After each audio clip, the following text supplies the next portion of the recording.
What's going on, guys? Welcome back to the channel. It's CB, and man, I'm out here in the shop just fixing to do some organizing and kind of getting things settled. And my family and I just got back from the mountains. We actually went up for the weekend just to kind of get away and relax, and man, my little one just had a ball, and super thankful to be able to go and just spend time with them and just get away for a little while. And it was really overdue, to be honest with you. But man, on our way back home, we had the opportunity to stop in Bass Pro Shop, and so I've waited all weekend to be able to go, and just super excited, just chomping at the bit to be able to go in Bass Pro Shop. It's just like a candy shop for anglers.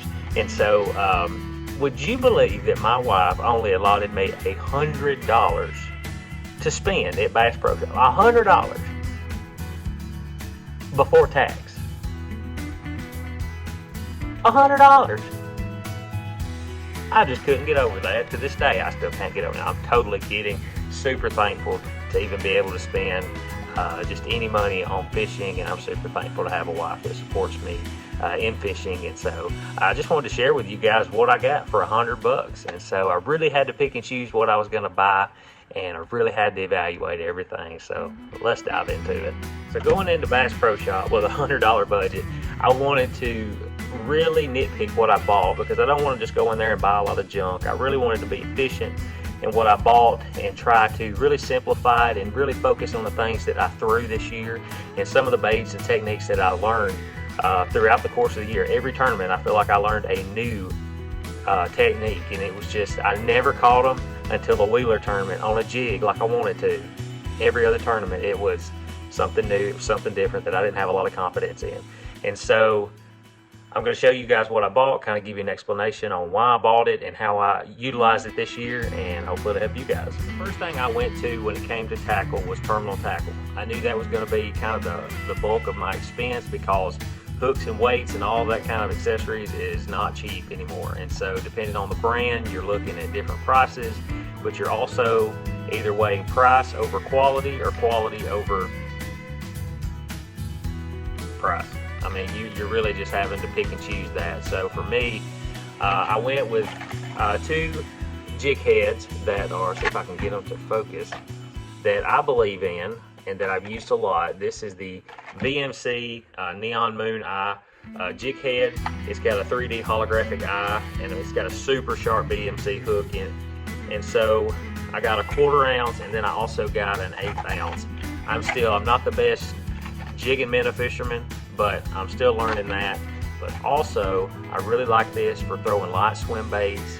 I learned a lot about swim baits in that first tournament on Gunnersville this year. I can't wait to apply and expand on going back in February. But I'm really excited. I use these a ton, and this is just a hook that I use and that I believe in. And yeah, that's why I restocked on them. If you guys want to check them out, I'll try to link this stuff below.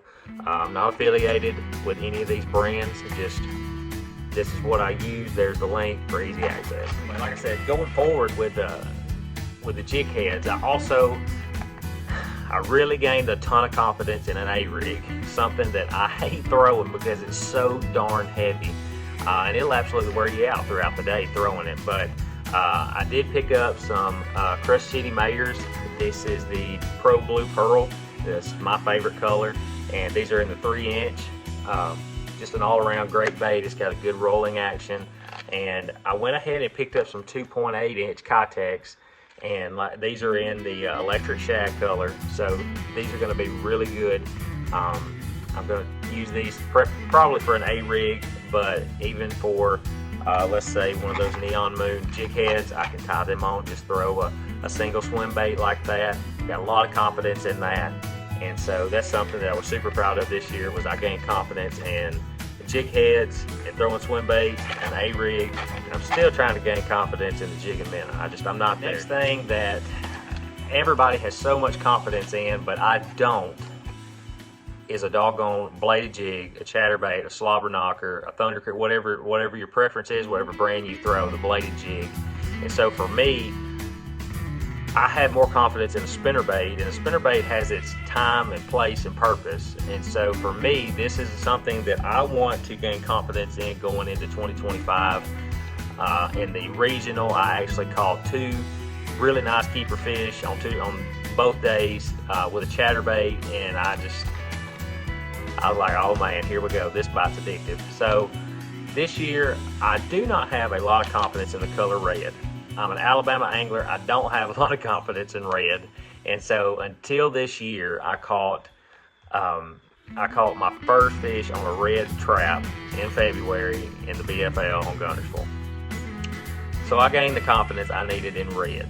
And so this year going forward, in the next year, I wanted to gain confidence. And this is just a color that everybody has a lot of confidence in, but I don't. And so I want to make it because people weigh in more fish than me. And that is simply on a red bladed jig. Red is the color in February. I got this one, the Zman original chatterbait in a 3/8 ounce, and this is a Berkley Slobber knocker in a 1/2 ounce. I've got some of the others in the jackhammers, but these were two I wanted to try out. I've got a couple of these, the original ones. I don't have that color. The Slobber knocker I wanted to try. I haven't really thrown it, so really for $100 in my budget, these two fit in there nicely. And then pairing that, I'm always back and forth on trailers, whether or not I want to throw a paddle tail, whether I want to throw more of a streamlined tail. But this, I went with the, this is the Zman Chatter Shad in Fire Craw. You can kind of see there, it's got a little bit of a paddle tail, really kind of streamlined, really small. This is a 3.5 size. I'm going to give it a shot. I don't know. I really kind of weighed my trailer options based on how many to a pack, how durable the plastic is, and how much each one costs. And for the Z-Man, the Elastec that they have, I think I can gain confidence in them, and they'll last a lot longer. So I'm super excited to throw this, guys. I hope next year I can bring you guys, or at least post a picture of me gaining confidence in these lures. So I couldn't leave Bass Pro Shop without buying a jig. That is just one bait. My granddaddy has taught me from the very beginning, if you will learn to throw a jig, you will put everything else down. And so for me, I've really put down the Texas rig and the shaky head, and those have their place and their time, but for me a jig is just essential, and it's something that I've gained an incredible amount of confidence in. It's something that I always have on, tied on in the boat when we go fishing. And so I couldn't leave Bass Pro without leaving with a couple of Strike King jigs. These are the Denny Brauer structure jigs. I love those things. They've got an awesome, I believe they've got an owner hook in them if I'm not mistaken. Yes, right here. I'm a goofball, I had it covered up, but they've got an owner hook in them, and they're just something that I love to throw. I have a lot of confidence in them. And then I also picked up a Berkley Finesse Jig, 1/2 ounce in green pumpkin. This has got that Fusion 19 hook in it. It's a 4/0 hook. I've heard a lot of people like it. I've heard a lot of people don't like it. I haven't really used it to give an honest answer on it, but I'm looking forward to this year, and hopefully I can give you guys kind of my take on it. But like I said, I couldn't leave Bass Pro without getting a jig, and I ended up, and I also got some trailers for these jigs. Something new I saw was this, and this is a Bass Pro XPS Crawdigy Craw Jr. And the reason I went with this was because for me, I hate buying a pack of something and then you have to cut it off, like cut half of it off. So I really like these chunks. I really like to be able to just put some super glue on them, throw them on a jig, they're good to go, and I feel like I'm using everything that I paid for. So that's really what I went with that. It's a 3-inch Craw. And then I also got, kind of for the winter time, I am still fishing some. I got some missile baits, D-Bomb and Watermelon Red. This is a more beaver style bait. It's not got a lot of action. It's just real subtle in the winter time. Water's cold, and so the fish don't really want anything real wobbly coming past them. They just, something that's just aggravating and steady. And so anyway, that's what I bought for my jigs and stuff. So I can't wait to get out there and try those and put those to work this year. And yeah, on to the next one.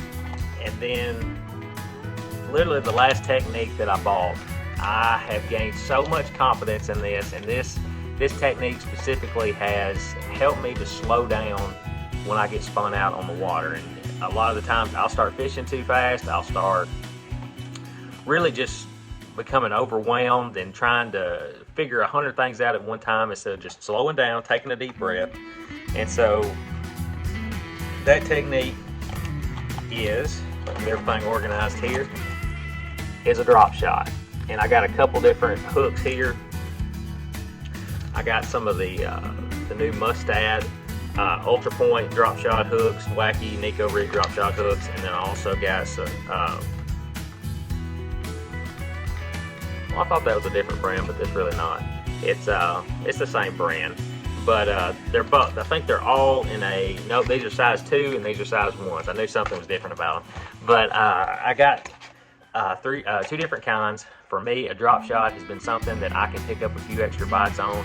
It may slow you down, it may be aggravating at times, but slowing down when you need to really helps out. And also I got some drop shot weights. These are 1/4 ounce, and these are the Bass Pro lead